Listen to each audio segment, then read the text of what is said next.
जादुई लिपस्टिक का कुआं। काशीपुर के एक छोटे से गांव में काजल नाम की लड़की अपनी चाचा चाची के साथ रहती थी। काजल बहुत ही संस्कारी और मासूम सी लड़की थी। उसके चाचा जगमोहन लाल उसे बहुत प्यार करते थे, लेकिन उसकी चाची उर्मिला उसे एक आंख पसंद नहीं करती। काजल कॉलेज पढ़ना चाहती थी, इसीलिए उसके चाचा ने उसका एडमिशन बहुत अच्छे कॉलेज में करवा दिया था और उसी कॉलेज में काजल की चाची की बेटी शिवानी भी पढ़ती। लेकिन शिवानी बिल्कुल भी नहीं चाहती कि काजल उसी के कॉलेज में आए, इसीलिए वो अपनी माँ से उसे कॉलेज भेजने के लिए मना करती। माँ मैं बिल्कुल नहीं चाहती कि काजल मेरे कॉलेज में जाए। वो इतनी काली कलूटी है कि उसकी वजह से सब लोग मेरी बेइज्जती करेंगे। अगर ये बदसूरत मेरे साथ कॉलेज जाएगी तो सब लोग मुझसे पूछेंगे कि ये काली कलूटी कौन है और इसमें मेरी क्या गलती है। मैं किसी को मुंह दिखाने लायक नहीं रहूंगी और मैं नहीं चाहती कि इसकी वजह से सब लोग मेरी बेइज्जती करें। आप कुछ तो करो और इसको कॉलेज जाने से रोको।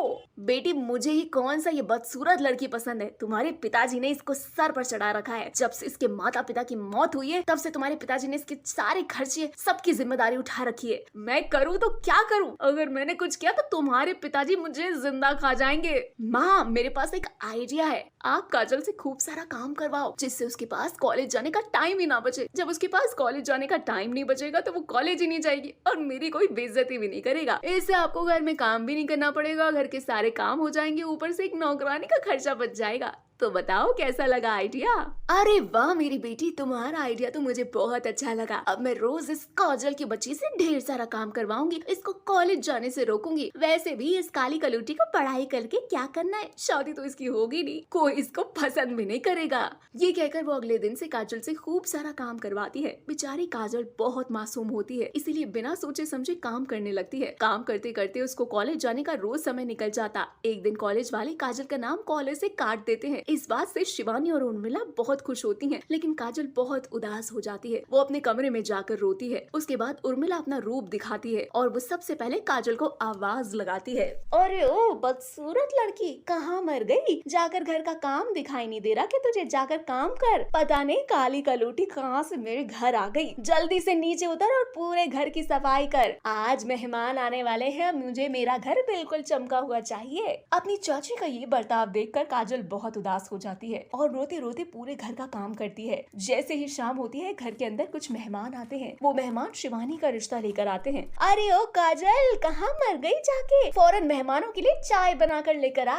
तभी उर्मिला मेहमानों का स्वागत करती है और उन्हें घर में लेकर आती है। उन्हें बैठने के लिए कहती है। बैठिए, इसे अपना ही घर समझिए। काजल तुरंत जाकर चाय बनाकर लाती है और चाय की प्लेट टेबल पर रखती है। तभी विवेक की नजर काजल पर पड़ती है। वो काजल को देखता है। तभी अचानक से उसकी माँ सावित्री उर्मिला से पूछती है, बहन जी ये लड़की कौन है जो चाय लेकर आई? जब वो काजल के बारे में पूछती है तो उर्मिला सोच में पड़ जाती है और उनसे कहती है, ये हमारे घर की नौकरानी है। अपनी चाची की बात सुनकर काजल को बहुत दुख होता है। वो रोते रोते वहाँ से भाग जाती है और एक जंगल में जाकर बैठ जाती है और अपने माता पिता को याद करती है। माँ, पिताजी कहाँ चले गए आप? मुझे यहाँ अकेला छोड़कर। चाची मेरे साथ कितना बुरा बर्ताव करती है, जैसे मैं सच में उस घर की एक नौकरानी हूँ। माँ, आप तो मुझे कहती थी कि मैं आपकी राजकुमारी हूँ। क्या राजकुमारी ऐसी काली कलूटी होती है? आपने मुझसे झूठ क्यों बोला? आखिर आपने मेरे साथ ऐसा क्यों किया? काश आप बचपन में ही मुझे सच्चाई बताती और कहती कि मैं बहुत बदसूरत हूँ। ये कहकर वो जोर जोर से रोने लगती है। तभी वहाँ पर उसके माता पिता की आत्मा आती है और उससे कहती है,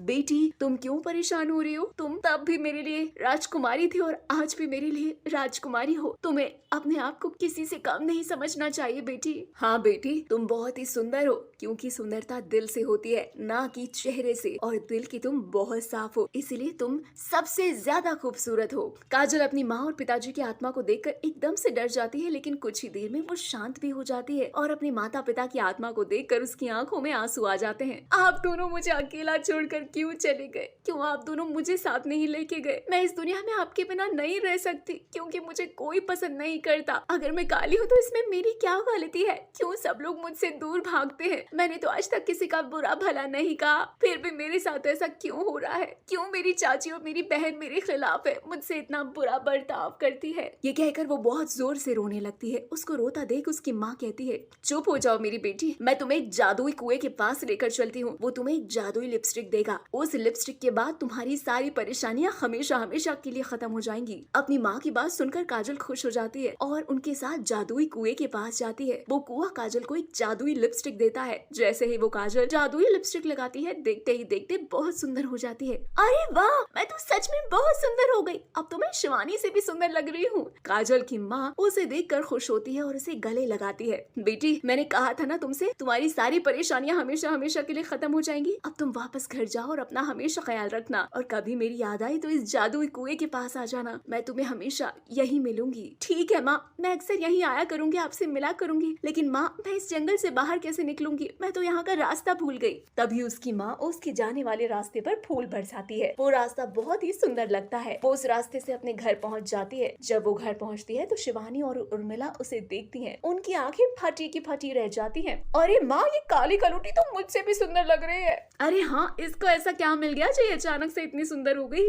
ये सब वो बोल ही रहे होते हैं, इतने में विवेक की नजर काजल के ऊपर पड़ती है और वो उसको देखता रह जाता है और वो आगे बढ़कर उसका हाथ मांग लेता है। जब मैंने तुम्हें चाय लाते हुए देखा था तभी तुम मुझे पसंद आ गई थी, लेकिन मैं अपनी माँ की वजह से कुछ नहीं बोल पाया। लेकिन अब तो तुम किसी परी से कम नहीं लग रही हो। क्या तुम मुझसे शादी करना चाहोगी? विवेक की बात सुनकर काजल खुश हो जाती है और शादी के लिए हाँ कर देती है। फिर काजल और विवेक की शादी हो जाती है और खुशी खुशी काजल विवेक के घर जाती है और विवेक के साथ रहने लगती है। वहीं दूसरी तरफ शिवानी और उर्मिला का मुंह लटका रह जाता है। वो दोनों काजल को विदा होते हुए देखते रहते हैं और उन्हें अपनी गलती पर बहुत पछतावा होता है।